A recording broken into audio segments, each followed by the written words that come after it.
നമസ്കാരം, കൊട്ടാരക്കര മീഡിയയിലേക്ക് സ്വാഗതം. 1957 രൂപീകൃതമായതു മുതൽ ഇടത്തോട്ട് ചെരിവുള്ള മണ്ഡലമാണ് പാലക്കാട്. മുതിർന്ന നേതാക്കളായ AKGയും നായനാരും വരെ പാലക്കാടിനെ ലോകസഭയിൽ പ്രതിനിധീകരിച്ചിട്ടുണ്ട്. താങ്കളുടെ ഒരു കോട്ടയായിട്ടാണ് കമ്മ്യൂണിസ്റ്റ് പാർട്ടി പാലക്കാടിനെ കാണുന്നതെങ്കിലും പലപ്പോഴും കോൺഗ്രസിനും ആ വാതിലുകൾ തുറക്കാറുണ്ട്. നിരവധി കോൺഗ്രസ് നേതാക്കളും പാലക്കാടിനെ ലോകസഭയിൽ പ്രതിനിധീകരിച്ചിട്ടുണ്ട്. നിയമസഭാ തെരഞ്ഞെടുപ്പിൽ പാലക്കാട് മണ്ഡലത്തിൽ മികച്ച പ്രകടനം കാഴ്ചവെച്ചതിന്റെയും പാലക്കാട് നഗരസഭ ഭരിക്കുന്നതിന്റെയും ആത്മവിശ്വാസമാണ് BJPക്ക്. പ്രധാനമന്ത്രിയുടെ റോഡ് ഷോ കൂടുതൽ വോട്ടുണ്ടാക്കുമെന്ന് അവർ കരുതുന്നു.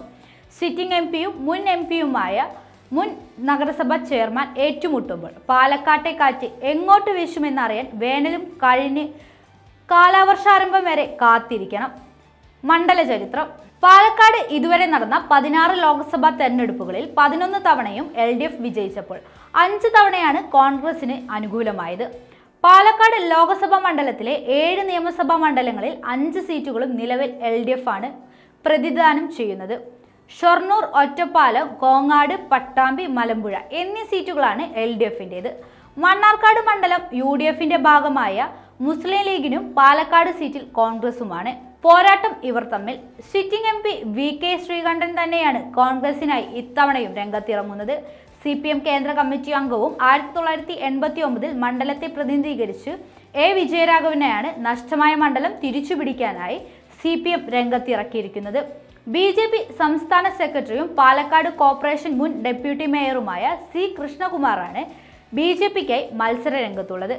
ദേശീയ രാഷ്ട്രീയത്തിലെ നിലവിലെ സാഹചര്യവും കേന്ദ്ര സർക്കാരിന്റെ BJP ഇതര സർക്കാരുകളോടുള്ള മനോഭാവവും ചൂണ്ടിക്കാണിച്ചാണ് LDF പ്രചാരണ രംഗത്തുള്ളത്.